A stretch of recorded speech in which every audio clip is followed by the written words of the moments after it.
Good day everyone. Let me first introduce myself. My name is Majupan Christian Ogelar, first year base MT from the section G2A, and I'm here to discuss about the topic of compartmentation. But first, let me discuss to you what is compartmentation.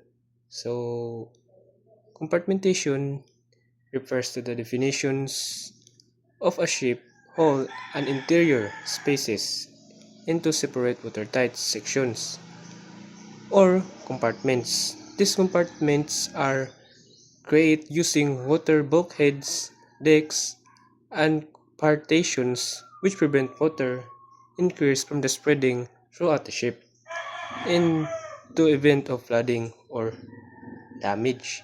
So, ang core purpose jud aning compartmentation is to limit the spread of water after the damage.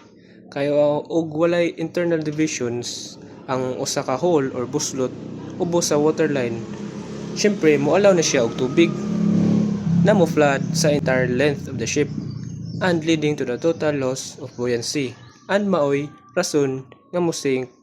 So by creating decreed compartments, the flooding is restricted to a localized area. And mao na siya ang compartmentation. So let's move on the effects of compartmentation on water integrity. So these are those effects. So na siya four ka effects. So first is the containment of flooding. So compartmentation limits water ingress to a specific section of the ship, preventing the spread to other areas. This containment allows the vessels to retain buoyancy and reduces the risk of sinking. So, as I said earlier, ang compartmentation mo ni motabang sa barko aron ang usa ka damage sa barko or hull ani niya is mag-maintain ra ang tubig. Like for example, di ba? If you say compartment, so mura na siya room. So if na-hole ang barko, di na siya ma-spread ang tubig. And by this, mo allow ang vessel na mo-maintain og buoyancy. So compartmentation is really important jud di ay sa usa ka barko. Then next is enhance stability. By restricting water or designated compartments, compartmentation minimize weight shifts that could reduce stability, prevents a significant rise to a center of gravity, and helps maintain an adequate metacentric height. So, ang compartmentation po di ay is maka-enhance siya stability by restricting water to designated compartments.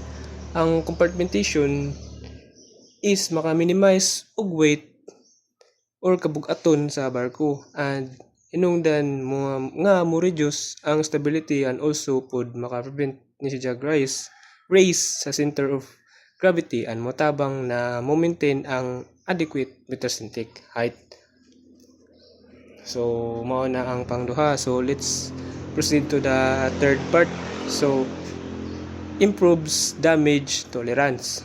Ship with robust compartmentation can survive breaches to the whole flooding is confined to a limited number of compartments. This is particularly critical in coalitions, grounding, or battle damage in naval vessels. So, another effects also is skinning improve damage or damage tolerance. So, important ni siya sa mga naval ship acid or critical coalition. Kaya tungod sa compartmentation, di man mo spread ang water, di mo spread ang water. So, maka-risk ni jag also og coalition or mga mga ingana, mga gira nga pangbarko, ingana. So, importante ang compartmentation sa mga ingana. So, lastly is compliance with damage stability standards.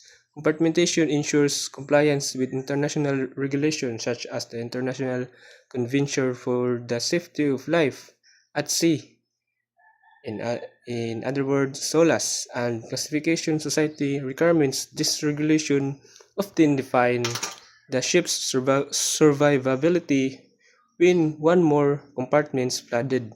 For example, one compartments or two compartment flooding standards.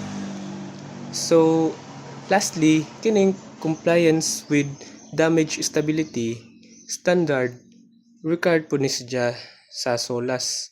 So, importante ning compartmentation also for a safe and survivability sa usa ka barko. And that would be all. Thank you.